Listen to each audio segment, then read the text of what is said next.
really were, but by what they looked like on the outside, which we know doesn't tell us very much about anybody. And they decided that dark-skinned people should be separated from light-skinned people in lots of ways. In the 1890s, there used to be shows called minstrel shows. And in these shows, there was always somebody who would paint his face very dark, and then he would really be silly, and he would be very disrespectful of himself, and he would be on stage doing that, and they always called that person Jim Crow.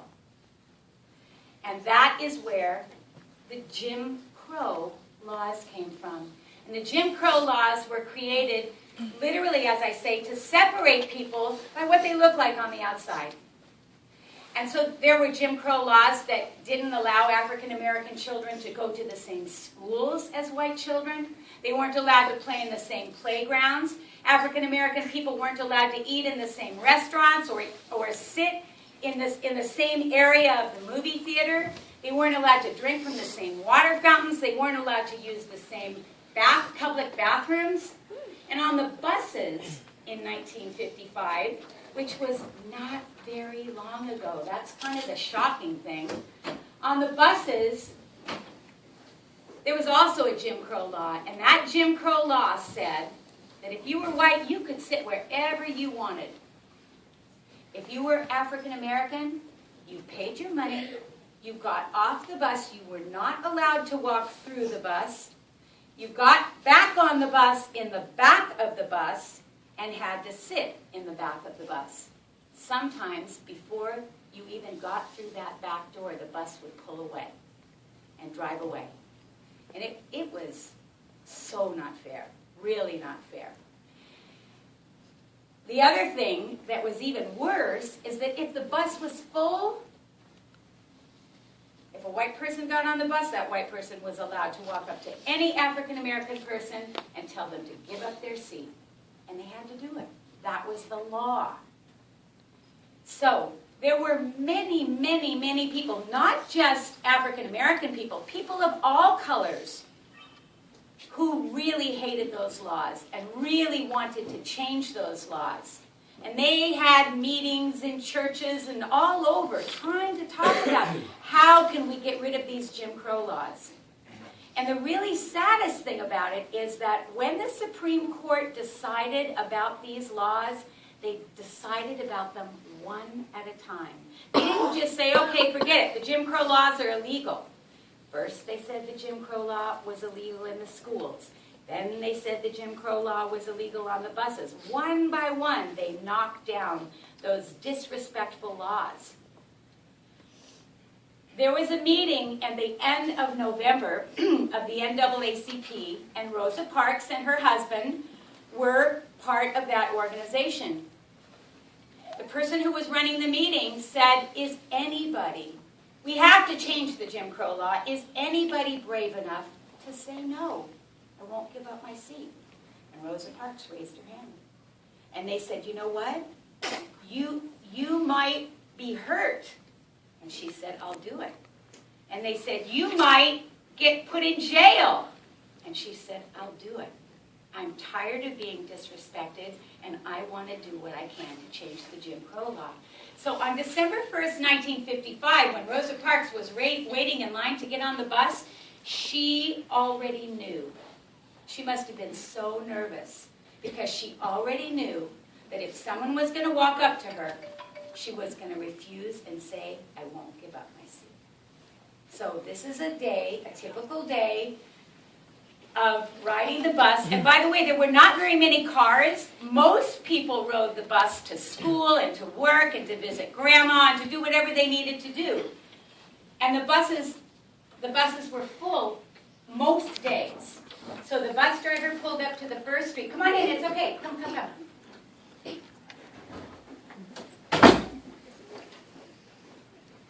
You're on the bus, though. Might get us to The get bus driver pulled up to the first street. Green Street, all aboard! And he took people's money.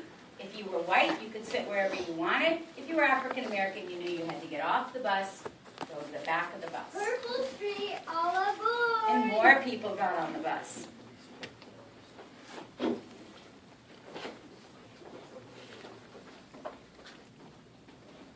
Bus driver pulled up to the next street. 7th Street, all aboard! More people got on the bus.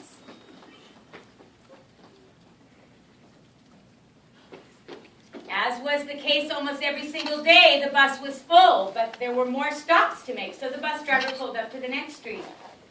Blue Street, all aboard! And a white man got on the bus, and he looked around to see if there was any seat, and there wasn't. No big deal. He walked right up to the first African-American woman he saw. Get up! Sorry, I paid my money. I've been working all day. I won't give up my seat. I said get up! I'm sorry, I paid my money. I've been working all day and I won't give up my seat. I'm going to go tell the bus driver. He stormed to the front of the bus. That African-American woman will not give up her seat. I'll take care of this. And the bus driver... No, wait, I'm going to just stop for just a minute. I just want you guys to know, they're not laughing at you, they're laughing with you, okay? All right. The bus driver stormed to the back of the bus. Get up! I'm sorry, I paid my money to work all day and I won't give up my seat. Get up! I'm sorry, I paid my money to work all day and I won't give up my seat. If you don't get up, I'm gonna go get the police! I'm sorry, I paid my money to work all day and I won't give up my seat. And so that bus driver stormed off his own bus and went right to the closest police station. There's an African-American woman on my bus that won't give up her seat. I'll take care of this. And the bus driver went back to his seat and the police officer stormed to the back of the bus. Get up! I'm sorry, I paid my money to work all day and I won't give up. If you don't get up, I'm going to take you to jail. I'm sorry, I paid my money to work all day and I won't give up. And so that police officer took Rosa Parks' arms. He put them in handcuffs, not because she had hurt anybody, not because she took anything from anybody, because she just was not going to give up her seat, and he took her to jail. And first the jailer took her mugshot.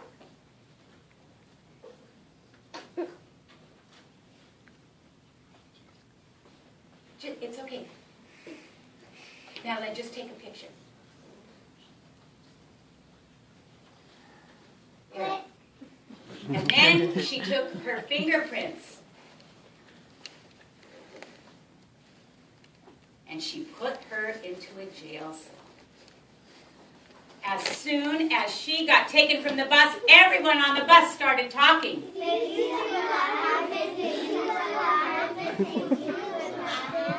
As soon as the bus driver pulled up to the next street, Purple Street, all aboard. a woman from the back of the bus ran to the church of Dr. Martin Luther King Jr.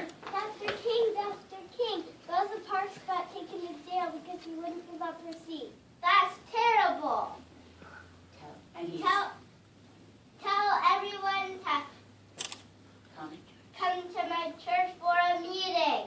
And so the woman ran back to the bus, and as soon as the bus pulled up to the next street,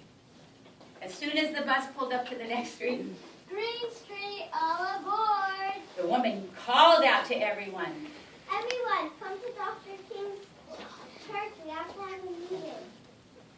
And so everyone who was interested came all the way to Dr. King's church. The first thing he did was ask Elise to take bail money to get Rosa out of jail. Elise, take this money and bail Rosa out of jail. Elise went, paid Rosa's bail. The jailer got her out of the jail cell, and Elise brought Rosa back to the church of Dr. King. Rosa, what happened? I have been working again. You can do it. She told him that she'd been working all day. I have been working all day and I wouldn't give up my seat. That's terrible. And he said, we have to change the Jim Crow laws. We have to change the Jim Crow laws, but how? Michael. Stand up.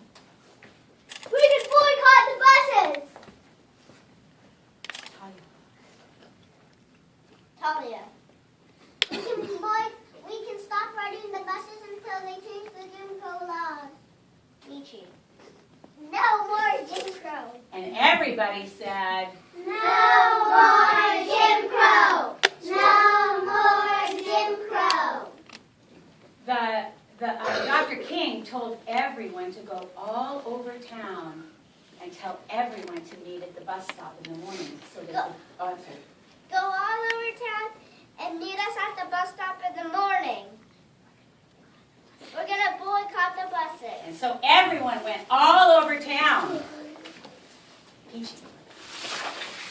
Some people made signs and some people called people on the phone. Meet me at the bus stop in the morning. We're going to boycott the buses.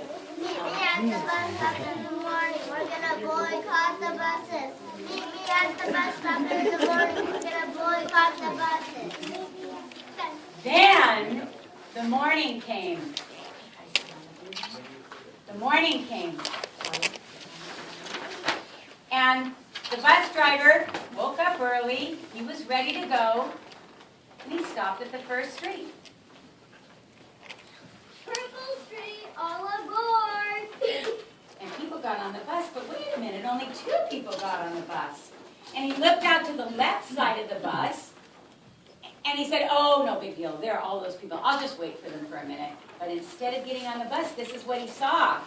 Boycott the buses. Boycott the buses. Boycott the buses. And then he looked over to the right side, and he thought that those people were going to get on the bus, but he saw those signs again, and this is what he heard. Don't ride the buses. Don't ride the buses. Don't ride the buses. Oh, no. He didn't know what to make of it. He had no idea this was coming. And so he pulled up to the next street thinking, well, this is going to be better. Blue Street, all aboard. But this time only 1 person got on the bus. He looked out to the left side of the bus. He thought they were coming, but oh no, those signs again, and this is what he heard. Boycott the buses. Boycott the buses. Boycott the buses. He looked over to the right side of the bus, and he heard really loudly those people on that side of the bus saying, Don't ride the buses. Don't ride the buses. Don't ride the buses. this didn't go on for a week or just a month or even just 6 months. It went on for 381 days. And it was really hard for all of the people that didn't ride the buses. They had to find other ways to get to the places they needed to go. And after 381 days, not only did the bus companies say that they had almost no money left, but the Supreme Court finally made the right decision and abolished the Jim Crow law on the buses. And so, that day, when that all happened, the mayor of Montgomery, Alabama, representing the Supreme Court, and the bus driver, I'm gonna give you, the bus driver told Martin Luther King that the bus company was out of money. The bus company, you win. The bus company has no more money. And the mayor told Martin Luther King Jr. about what the Supreme Court had decided. The Supreme Court has decided no more Jim Crow on the buses. Martin Luther King, oh, I'm sorry, you guys know it. Go ahead. Are you sure? Yes. Yes.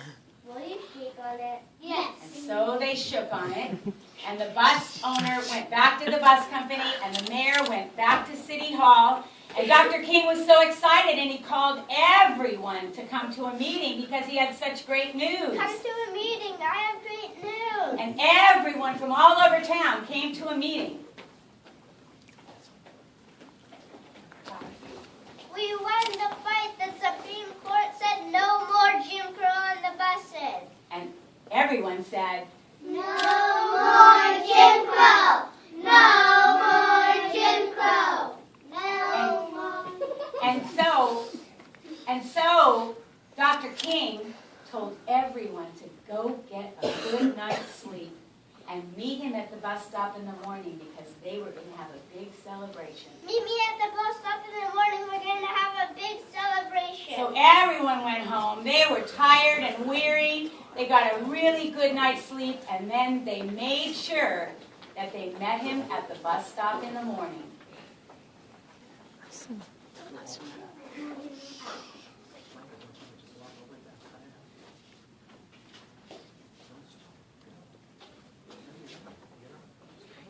When the bus driver pulled up to the first street that morning, Green Street, all aboard! Dr. Martin Luther King and Rosa Parks paid their money and chose to sit wherever they wanted on the bus. It felt so good. Bus driver pulled up to the next street.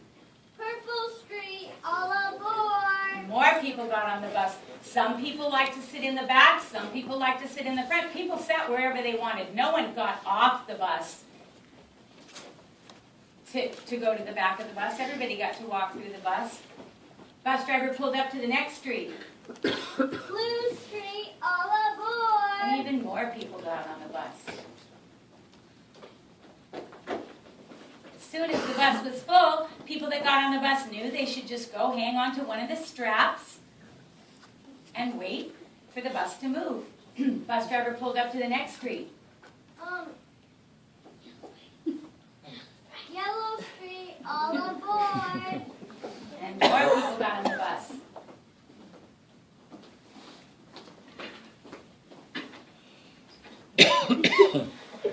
They were so, is he here? They were so happy. They were so happy that they felt just this much closer to freedom. And so they sang, "Oh, Freedom."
Wonderful church of Dr. Martin Luther King where they had so many meetings because they wanted to sing more songs of freedom.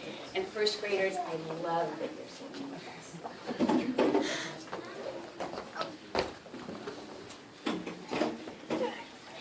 The first song they sang when they thought about that incredible day, the first song they sang was a song about feeling more free, about some of those laws being taken away. And they sang about what it felt like to be able to ride on the bus or swim in the swimming pool. And they sang, "If You Miss Me at the Back of the Bus." If you miss me at the back of the bus, and you can't find me nowhere, oh, come on up to the front of the bus. I'll be riding up there. I'll be riding up there. I'll be riding up there. Oh, come on up to the front of the bus. I'll be riding up there. If you miss me at the Mississippi River, and you can't find me nowhere, oh, come on up to the swimming pool. I'll be swimming in there.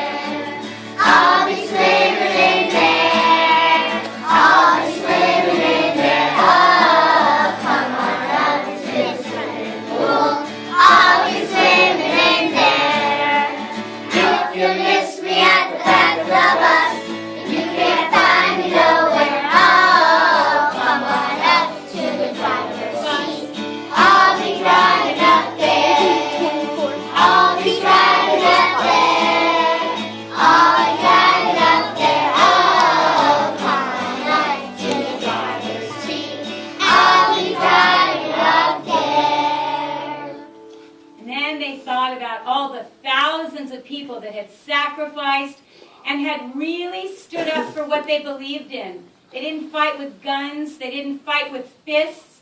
They fought with their actions and their words. And two of the people that they really, really wanted to honor were Martin and Rosa. And so they sang Ma Tovu, and then thank you, Martin and Rosa.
Great-great-grandmas and great-great-grandpas who, just like the Jews had to escape from Egypt, they had to escape themselves, and they were taught secret code songs so that they would know the pathway on the Underground Railroad that was neither underground nor it was a railroad.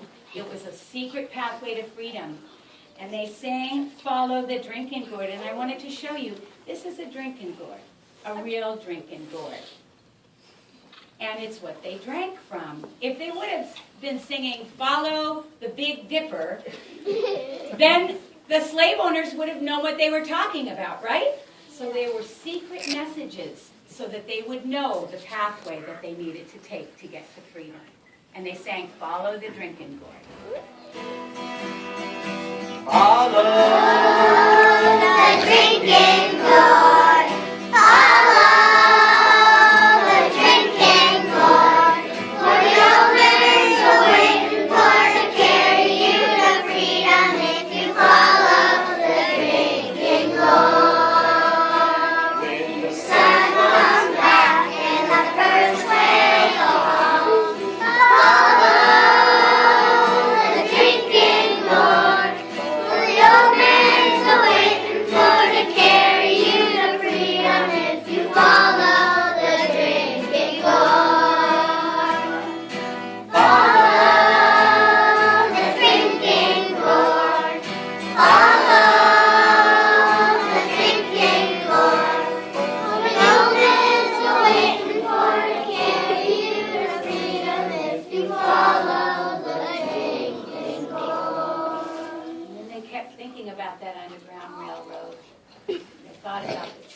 Again, a secret code song, and they sang from their hearts this train.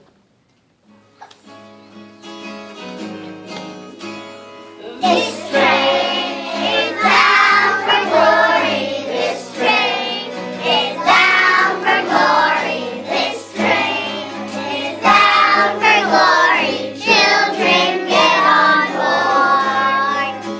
No more a weeping and a wailing. No more a weeping and a wailing. No more a weeping and a wailing.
about when their great-great-grandmas and great-great-grandpas were children. They didn't get to go to school. They didn't get to learn to read. They didn't get to play. They had to pick cotton, which is really, really prickly. They must have pricked their fingers many, many times when they were picking cotton all day from morning until night. And they sang a song about picking cotton, and they tried to make it a little bit fun, because first they started singing it really slowly. Jump down. I'm gonna jump down, turn around, pick a bale of cotton.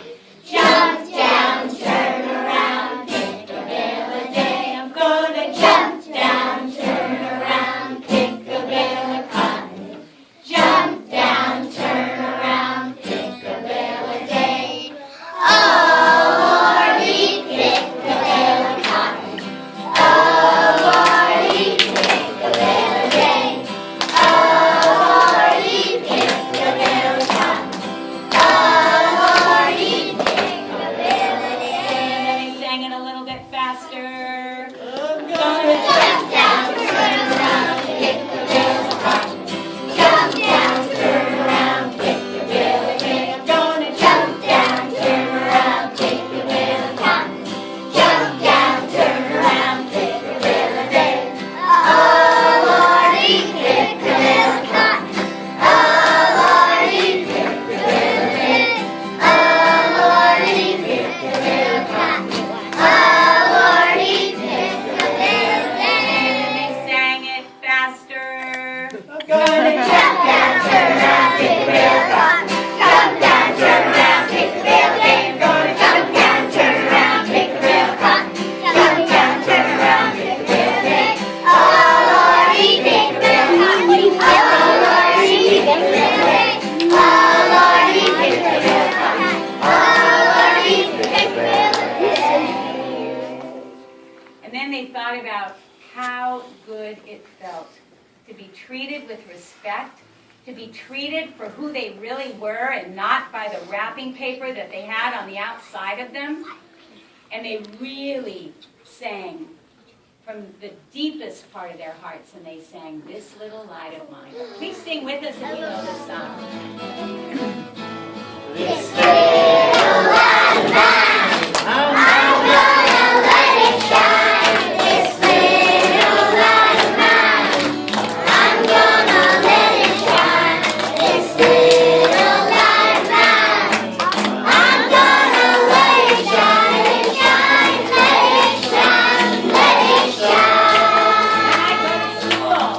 When I go to school, I'm gonna let it shine. When I go to school, I'm gonna let it shine. When I go to school, I'm gonna let it shine. Let it shine, let it shine, let it shine. Dr. King. Dr. King. I'm gonna let it shine. Dr. King. I'm gonna let it shine. Dr. King. I'm gonna let it shine. Let it shine, let it shine, let it shine. This little light of mine, I'm gonna let it shine. This little light of mine, I'm gonna let it shine. This little light of mine, I'm gonna let it shine. Let it shine, let it shine, let it shine. And then they sang that song that Dr. King sang every time he had a rally, every time he probably met at his church and spoke at his church, every time he stood up for what was right. And they sang "We Shall Overcome." And we're going to ask everybody to stand up for this one.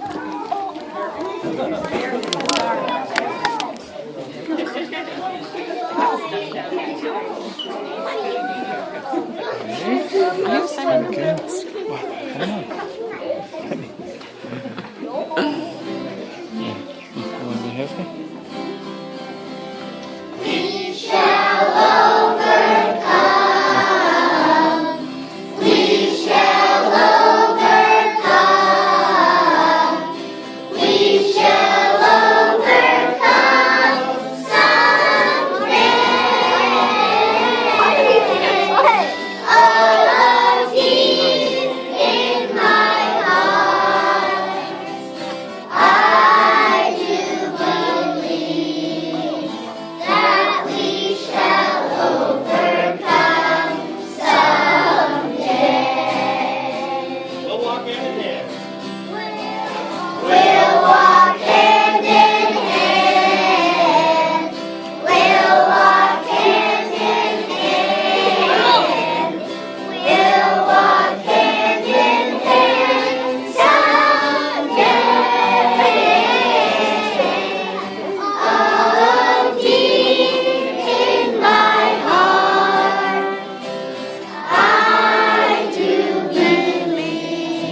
And then, first graders, I know you know the wall story, so let's sing the wall story. Uh-oh. 1, 2, 3.